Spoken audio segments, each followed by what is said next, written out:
The Smart Entry and push-button start features on select models provide exceptional convenience. First off, you can open the windows and vent the cabin while you're still walking up to the vehicle. When you're within about 50 feet, press and release the unlock button. And then press it again and hold it.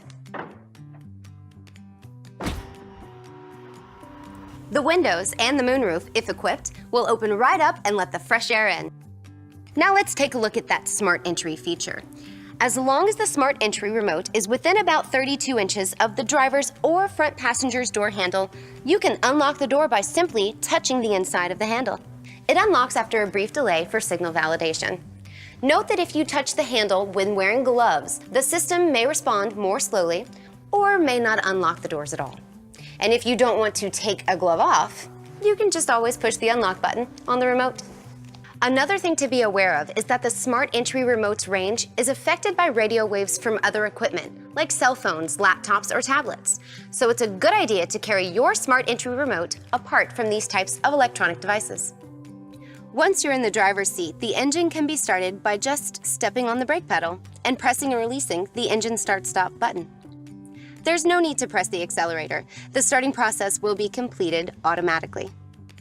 Incidentally, if you want to just turn on accessory mode without starting the engine, you can just press the engine start-stop button without stepping on the brake. To turn the engine off, make sure the shift lever is in park and press the engine start-stop button again. In an emergency, the engine can be shut down by holding the button for at least 1.5 seconds. After leaving the vehicle, the doors can be locked by touching the sensor on the outside of the driver's or front passenger's door handle, again, assuming you've got the Smart Entry remote with you. Instead of a rubber button, this vehicle has a sensor located where the ridges are, on top of the handle. When you touch it to lock the car, just make sure you're not also touching the sensor on the inside of the door handle.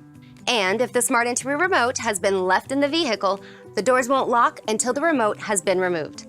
This prevents you from being locked out. This vehicle also has a walk-away auto lock feature.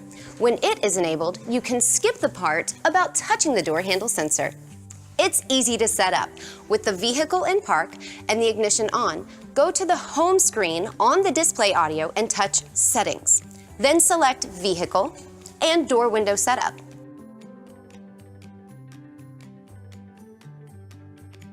Choose Walk-Away Auto Lock and touch On. Then you're all set to go. When you exit the car with the remote and all of the doors and tailgate are closed, the car will beep once while you're still close by. And then when you've walked at least 8 feet away, it'll beep again to signal that it's all locked up. So listen for both beeps to be sure it's locked.